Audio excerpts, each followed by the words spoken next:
Hey guys, welcome back to episode 3.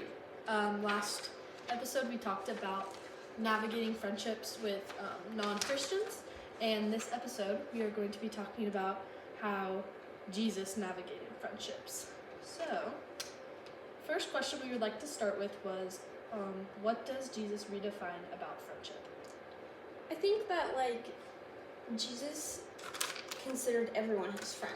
Mm-hmm. And, he always told us that we should love, our neighbors as ourselves. And, if someone wrongs you, it doesn't mean you need to, kind of hold them to the same, closeness that you might hold other people. But he calls us not to hate and not to judge. And, I don't know, I think that's, what it's kind of asking is, how does Jesus call us to treat those who we would not usually, see ourselves with? What do you think? Yeah, I mean, obviously, he loved everyone because then he wouldn't have, came down and saved our lives. Yeah. But, I mean, he still had, he still obviously, disagreed with people because, even the Pharisees and, Sadducees and all those people, he did not agree with, but yeah, I think he just redefines it as loving everyone the way God loves us. And, yeah. You don't have to agree with someone to love them. And, yeah, I think that's a big thing. Yeah, you don't need to especially in politics too. I feel that drives a lot of people away from each other. And I think the most important thing that about this question is Jesus loved those who disagreed with him. Yeah. He almost really valued them. Honestly, not that he valued them more, but he wanted to know more about them than someone who agreed with him. He seeked those who were broken and those who were destroyed and those who needed healing. And I think that's what he wants us to do is disciple and bring people in that have different opinions than us. Why does work friendships sometimes feel intense but fade fast? I feel they feel intense because you're getting close with people that you see every day. And it's different than people you're seeing at school because you do a lot of independent work when you're at school, I feel and you don't have to work with them necessarily. But it's when you're at work, I feel it's a lot of doing things together and really communicating about say you work in a restaurant, you need to communicate a lot of things with the people you're working with so everyone knows what's going on. But at school it doesn't really matter unless you're specifically working on a group project. No one's how far along are you on this? No one really cares because it doesn't necessarily impact them. But when you're surrounded by these people that you work with and you are you are going to start opening up to them, you are going to start getting closer to them because it's you have to be communicating frequently, so it's everyone is kind of on the same page. Yeah. That's what do you think? Yeah. But then they can fade when you're not around them because you don't have to communicate 24/7 when you are in that setting. In my head, I'm more thinking of, because honestly, the jobs I've all had, I've worked with people from the school. So, honestly, What about, when you were a host? Yeah, okay, yeah. I guess, I was really close to some people that summer when I worked in a restaurant. But, yeah, it was kind of different because I knew I was leaving. So it wasn't Yeah, I guess that's true. I connected myself. But I guess I can say, why do new friendships sometimes feel intense but fade fast? Oh, yeah. I think that is very true. Some new friendships, you're so happy with them, because it's so exciting, so new and everything. You also, haven't found anything you don't like about them. Yeah, that you haven't spent enough time with them to, know their flaws and everything, and, obviously it can fade fast, and, you haven't, built that, deep connection. You've built, we're close, we have some similarities, we've shared a lot of things, but it's, to be able to, stick around someone, more like us in a way, I don't love everything about you, and you sure don't love everything about me, but it's like we've worked through that and like talked about it, and it's like we're still such good friends, even through the things we don't necessarily like love about each other. A passage that I thought was pretty good for this was Ecclesiastes 3:1. Let me just read this real quick. For everything there is a season, and a time for every matter under heaven. A time to be born, a time to die, a time to plant, and a time to pluck what is planted. A time to kill, and a time to heal, a time to break down, and a time to build up. A time to weep, a time to laugh, a time to mourn, a time to dance. A time to cast away stones, and a time to gather stones together. A time to embrace, and a time to refrain from embracing. I really like that last one, though there's more, but like this is verse 5, a time to embrace and a time to refrain from embracing.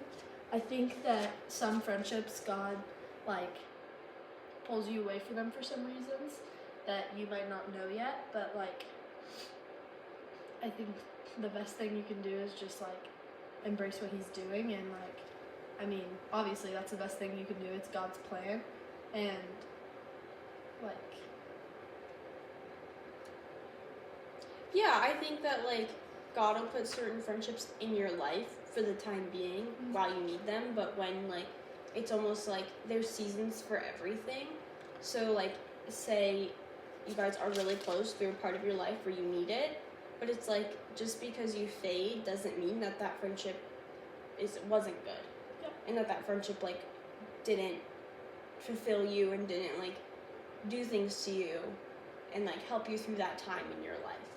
Well, yeah, I mean, I've had that before. I've been close with, like, a friend for, like, we were close for probably almost, like, a year, and then something happened, and we weren't close anymore, and honestly, I learned a lot of lessons from that. I had, like, best of times and worst of times, and, like, I think God put them in my life to learn a lesson, and I think that, like, yeah, like this verse said, there's a season for everything and a time for every matter under heaven.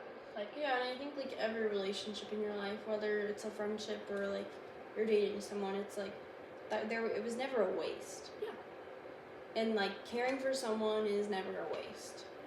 And like there's always like a reason for it, whether you don't like get it now. Kind of like I don't know, like even just like a friendship is a relationship. Dating someone is a relationship, and I think they like correlate a lot with each other because you should be dating someone that you are friends with too. Like it shouldn't just be like that. So it's like when you break up with someone, like that was meant to be. Like that was for a reason, and I think like that like also ties into like the Ecclesiastes 3:1. Like there's a season for every part. There's a season for everything. There's a season for every part of your life that is like molded together to fit into God's like plan. I think that first question we asked, the what does Jesus redefine about friendship, a good passage we could look at that is Luke 5:29-32. Oh yeah. And I can read that real quick. Okay. And Levi made him a great feast in his house, and there was a large company of tax collectors and other reclining at the table with him. And the Pharisees and their scribes grumbled at his disciples, saying, Why do you eat and drink with tax collectors and sinners? And Jesus answered to them, Those who are well have no need of a physician, but those who are sick. I have not come to call the righteous, but sinners to repentance. I mean, that just kind of sums up, I feel like, what we were saying. What we were saying, and like how, yeah, like the part, and Jesus answered, those who are well have no need for a physician, but those who are sick. That's pretty powerful. Like, yeah, like we think that like, I mean, at the church you're discipling to other Christians and making them stronger, but like the purpose of Jesus' kingdom is to make it like bigger and go out and disciple others and like non-Christians, and because that's who really needs to know about Christ, and like not that people in the church don't either.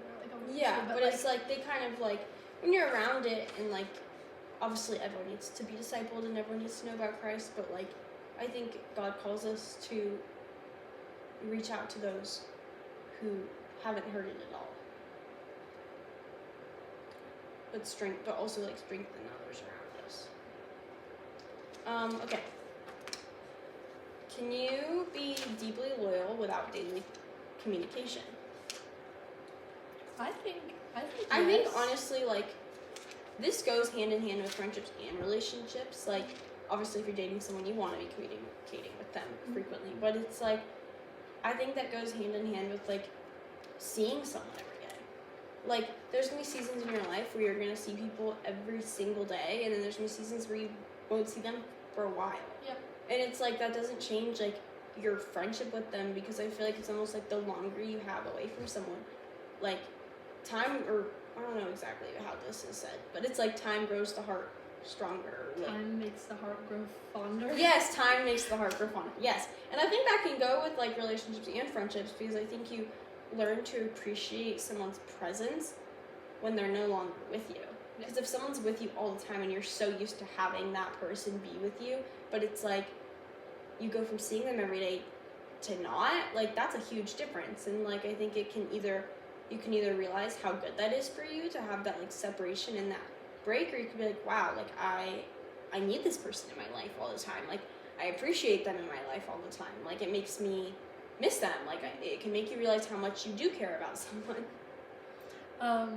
Yeah, honestly, I mean, I've been just thinking about this, like, with my sister. Like, I wasn't even very close with my sister when she lived here. Mm-hmm.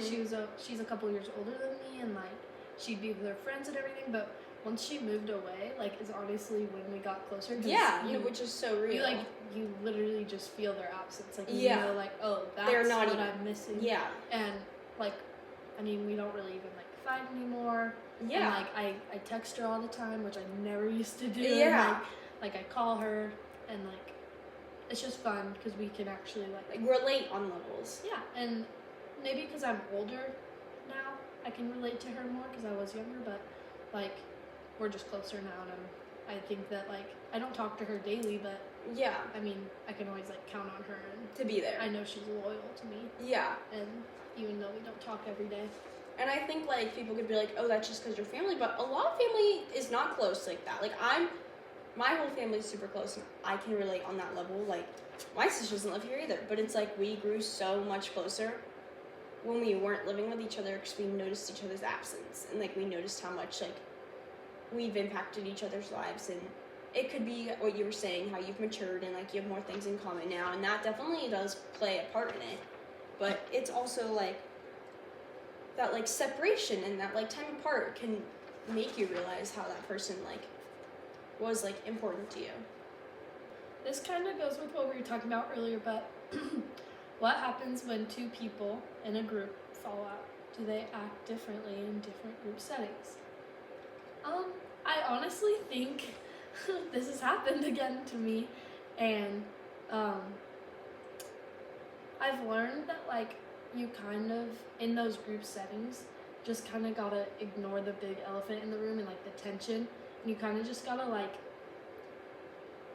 this might sound bad, but you kind of gotta act like everything's fine.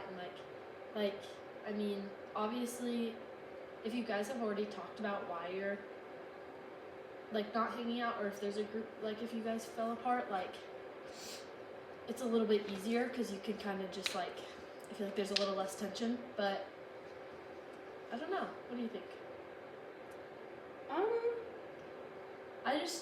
I guess that is kind of, like, how in my brain things work, is I kind of ignore things until, like, I can't anymore. Like, I'm definitely... I think that when two people in a group have a falling out, it definitely, like, I've dealt with this too. Mm-hmm. Like, it changes the dynamic of how you act in front of people. Mm-hmm. Like, we're opposite in that way. I can't act like everything is okay. Mm-hmm. And everyone knows that about me.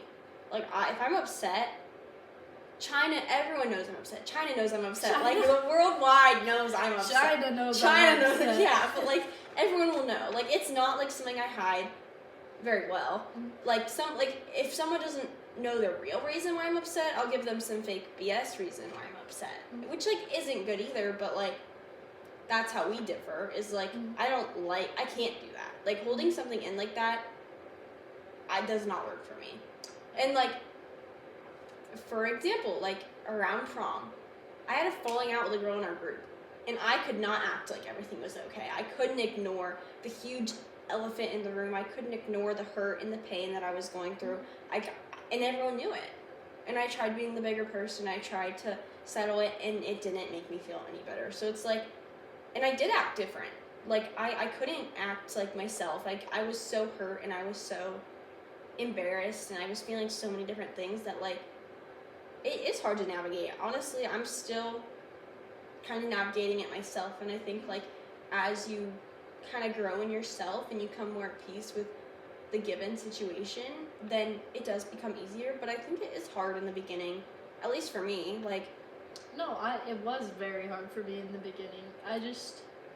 And like when it's like and it was different. Like, you talked about your situation. Yeah, you did. Like, I didn't ever. Our talking about the situation was just like, I'm gonna do what I want regardless of how you feel. Regardless, I know this is gonna upset you, but I'm still gonna do it. Like, regardless of how this will affect our friendship, I care about myself more than you. So I don't care how this will make you feel. I don't care how mean. I don't care how disrespectful. I'm still going to do this because this is what I want to do. And she chose that, which is fine. But it's like, I would never do that to someone that I considered my friend. But everyone's different. And that was like more God showing me that I don't need to be friends with that person. Mm-hmm. There's nothing in my life. Like, you don't need to hate them, you don't need to judge them, you don't need to be around them all the time, but it's like, you also have the ability to not be friends with people. And I think that is not, like, normalized enough. Like, you don't have to hate them, you don't have to judge them, you can pray for them, and you can be kind to them, but you do not have to be friends with everybody. And I think that is such a normalized thing that it's like, if you're not, then you're just this cruel, evil person. That's crazy. No, I think that's been, like, my biggest lesson of 2025. Like, honestly, I don't have to hang out with anyone I don't want to, and that kind of shows me who my true friends are. Exactly. Like whatever. And yeah. And obviously, like, you can probably tell I'm not very happy still with my situation. And it still kind of affects me, but that's also my journey, and, like, that's God teaching me how to become more mature and how to react better and, like, be nicer when people have hurt me, and I'm still not over it. And, like, but how can you apply, like, when Jesus ate with all those unexpected people and, like, all those tax collectors and people that were hated? Like, what do you think? How do you think that applies to your situation? I think it applies 180% to but we're human. But we're human, and I'm like, I feel like I've changed a lot how I've acted, and I'm still petty, and I'm still immature, and, like, I still definitely have things I need to work on, but I think I've gotten better from where I was at in the beginning, because I wouldn't even acknowledge this person's presence. And I think you do go to lunch with them. I do sometimes now, so it's like, it's just like growing, and, like, I think that it's really teaching me not to have a selfish heart, and to not have, like, just an angry heart, because God doesn't want that. And when you have anger in your heart, nothing else will make you happy. Like, if you don't trust God, and you don't trust that, like, what is happening in the moment of your life is for a reason, and that God is everything will be okay, then, given from my experience, it turns you into a spiral of, like, the 1 second of not trusting that God has everything under control completely tears my world apart. And I think that's a common thing. But you know what? I really respect Jesus for eating with the tax collectors and those who have wronged him and hurt him, and forgiving those. And it's really impressive of him. And I really look up to that. Oh yeah, I think that's, like, honestly a good story to keep going, like, to keep in the back of your mind. Yeah. Like, even if you don't, we are human and selfish and everything, so, like, obviously we're not going to want to do what is supposed to be the right thing, but, like, doing what is right is hard. Yeah, but, which is, like, but more of the story. I mean, the only way to get through that is to ask Jesus to help you, and, like, keep praying for them. Like, even, like my best advice, whenever you ask me for advice, is probably just pray for them.